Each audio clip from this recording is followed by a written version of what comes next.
নমস্কার বন্ধুরা, রূপসাকে যেন অন্যান্য স্বাগত জানাই। আজকে আমি ভেটকি মাছের ঝাল বানাবো, তার জন্য সমস্ত কিছু নিয়ে নিচ্ছি, দেখতেই পাচ্ছ। তো বন্ধুরা, ফার্স্টে আমি পেঁয়াজটাকে ছাড়িয়ে নেব। দেখুন আমার ছাড়ানো হয়ে গেছে। তো তোমাদের কার কার ভেটকি মাছের ঝাল ভালো লাগে অবশ্যই আমাকে কমেন্ট করবে। তো এবারে পেঁয়াজটাকে আমি কুচিয়ে নেবো। দেখতেই পাচ্ছ সমস্ত কিছু আমার কাটা হয়ে গেছে। এবার রান্নাঘরে যাব, রান্নাঘরে গিয়ে কড়া বসে কড়াতে তেল দিয়ে মাছগুলো নুন হলুদ মাখিয়ে ভেজে নেবো। ভাজা হয়ে গেছে, এবার আমি তুলে নেবো। এবার ওই তেলের মধ্যে আমি ফোড়নে দিয়ে দেবো শুকনো লঙ্কা, তেজপাতা, পেঁয়াজ কুচি দিয়ে দিলাম।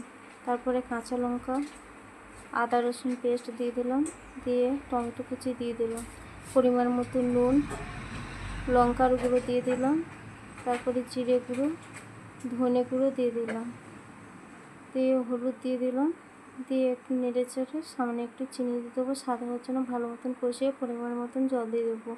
ঝোল ফুটে উঠেছে, এবার মাছগুলো ওর মধ্যে দিয়ে দিলাম, দিয়ে খানিকক্ষণ চাপা দিয়ে রেখে দেবো। দেখতে পাচ্ছ বন্ধুরা, আমার ভেটকি মাছের ঝাল রেডি হয়ে গেছে। এবার ওপর থেকে ধনেপাতা দিয়ে নামিয়ে নেবো। দেখতে পাচ্ছ বন্ধুরা কত সুন্দর হয়েছে। এবার আমি খেয়ে দেখবো কেমন হয়েছে। সত্যি বলছি বন্ধুরা, খুবই ভালো হয়েছে। এভাবে বাড়িতে বানাবেন, নিজেও খাবেন, সবাইকে খাওয়াবেন। যদি আমার ভিডিওটা ভালো লেগে থাকে অবশ্যই লাইক, কমেন্ট, শেয়ার, সাবস্ক্রাইব করতে ভুলো না। দেখাচ্ছ পরবর্তী ভিডিওতে। ততক্ষণের জন্য টাটা।